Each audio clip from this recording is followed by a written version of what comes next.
Candy খেতে পছন্দ করে না এমন মানুষ কিন্তু খুবই কম। আর সেই ক্যান্ডিটা যদি টক মিষ্টি সব কিছু মিলিয়ে হয় তাহলে তো কথাই নেই। খুব সহজে ঘরে কিন্তু আমরা ক্যান্ডি তৈরি করতে পারি।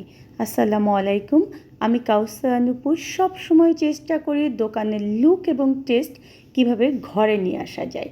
আর তাই দোকানের লুক এবং টেস্টেই আজকে ম্যাঙ্গো ক্যান্ডি ঘরেই তৈরি করে দেখাবো।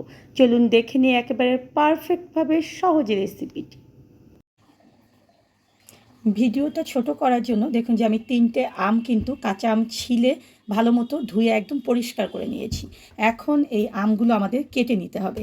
কাটার সিস্টেমটা দেখুন যে আটি যে রয়েছে আমাদের, সেই আটির উপরের যে অংশটা, সেই অংশটা ফার্স্ট এরকম কেটে নিতে হবে।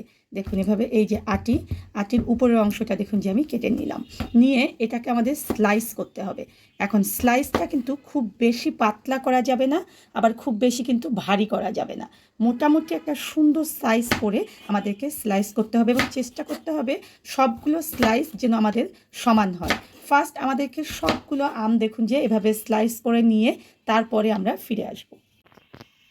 সবগুলো আম দেখুন যে আমি স্লাইস করে নিয়েছি। এখন এটা আমাদের ওয়েট করে নিতে হবে, কারণ ওয়েটের উপরে কিন্তু চিনির ওয়েটটা নির্ভর করছে। দেখুন একটা ওয়েট মেশিন নিয়ে নিয়েছি আর সেখানে আমি পুরো আমগুলোকে দিয়ে দিচ্ছি। আমি যে আমগুলো কেটে নিয়েছি সেটার ওয়েট দেখুন হয়েছে এখানে 416 গ্রাম। এখন এই অনুযায়ী আমাদেরকে চিনি নিতে হবে। চুলার কাছে চলে যাই ফার্স্ট। চলো একদম দেখুন যে আমি এখানে পানি ফুটিয়ে নিয়েছি। এই ফুটন্ত পানির মধ্যে এখন আমাদের আমটাকে দিয়ে দিতে হবে। দিয়ে একটা বলক আসা পর্যন্ত আগে অপেক্ষা করতে হবে। তারপরে আমাদেরকে দেখতে হবে যে এটা সিদ্ধ হতে আসলে কতটা সময় লাগবে।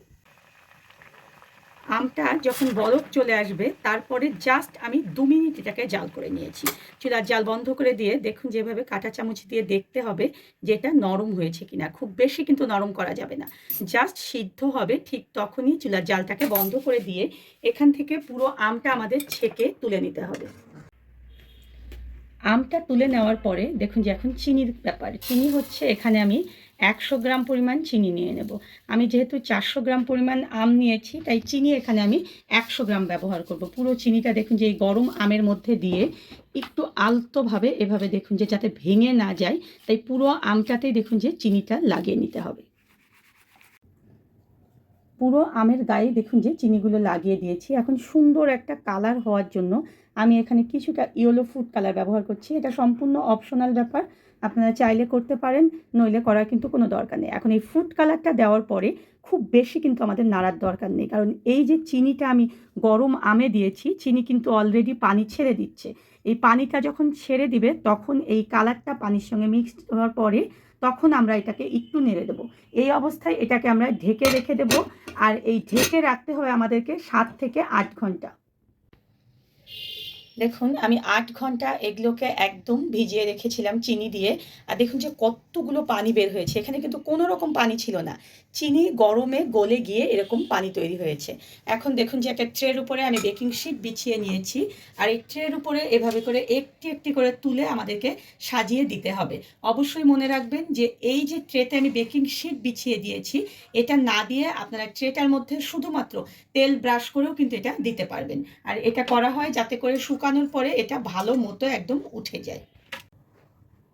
এখন এই ট্রেটা আমরা রোদে শুকিয়ে নেব, কারণ রোদের ব্যবস্থা যদি না থাকে তবে চুলার নিচে দিয়ে দেবেন কিংবা ফ্যান ছেড়ে দিয়ে সেটাকে রেখে দেবেন। আমগুলো দেখুন যে রোদে শুকিয়ে নিয়ে এসেছি, আর এগুলো দেখুন যে খুব বেশি শুকায়নি। এগুলো কিন্তু দেখুন যে একদম সুন্দর নরম রয়েছে, কিন্তু উপরটা একদম দেখা যায় যে পানি পানি যে ভাবটা সেটা নেই, একটু ড্রাই হয়েছে। এখন এই আমগুলোকে আমরা সবগুলো দেখুন যে পাত্রের উপরে নিয়ে নিচ্ছি। 2 টেবিল চামচ পরিমাণ চিনি দেখুন যে আমি ব্লেন্ডারে একটু গুঁড়ো করে নিয়েছি। পুরোপুরি কিন্তু এগুলোকে মিহি গুঁড়ো করিনি, দেখুন একটু হালকা দানাদার ভাব রয়েছে। এখন এখান থেকে আমার পুরোটাই লাগবে না, আমি এরকম দেখুন যে আমগুলোর উপরে ছড়িয়ে দিচ্ছি। দিয়ে এই পুরো আমের সঙ্গে আমি এই চিনিটাকে এভাবে করে লাগিয়ে নিচ্ছি। ভালো মতো দেখুন যে লাগিয়ে নিলেই হয়ে গেল আমার একেবারে বাজারে কেনার মতো ম্যাঙ্গো ক্যান্ডি। আর এই ম্যাঙ্গো ক্যান্ডিটা খুবই সুন্দরভাবে আপনারা সংরক্ষণ করতে পারবেন যে কোনো এয়ারটাইট বয়ামে করে। আর এটা কিন্তু বাইরেই রাখতে পারবেন দীর্ঘদিন, একেবারে 1 বছরের জন্য যদি সংরক্ষণ করতে চান তাহলে অবশ্যই এটা এয়ারটাইট বক্সে করে নর্মাল ফ্রিজে সংরক্ষণ করবেন। দেখলেন কত কত সহজ রেসিপি।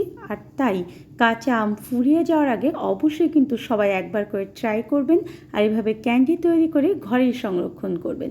আমার চ্যানেলে দেখবেন যে কাঁচা আমের অনেক রকম আচারের রেসিপি দেওয়া রয়েছে, আর সেগুলো আমার চ্যানেলের প্লেলিস্টে গেলে দেখবেন যে আচারের রেসিপি আলাদা করে দেওয়া রয়েছে, সেখানেই পেয়ে যাবেন। নয়তো ডেসক্রিপশন বক্সে সেগুলোর লিঙ্ক আমি দিয়ে দেবো, আপনারা সেখানে টাচ করলেই পেয়ে যাবেন। নতুন নতুন আরও রেসিপি পেতে হলে প্লিজ চ্যানেলটা সাবস্ক্রাইব করে পাশেই থাকবেন।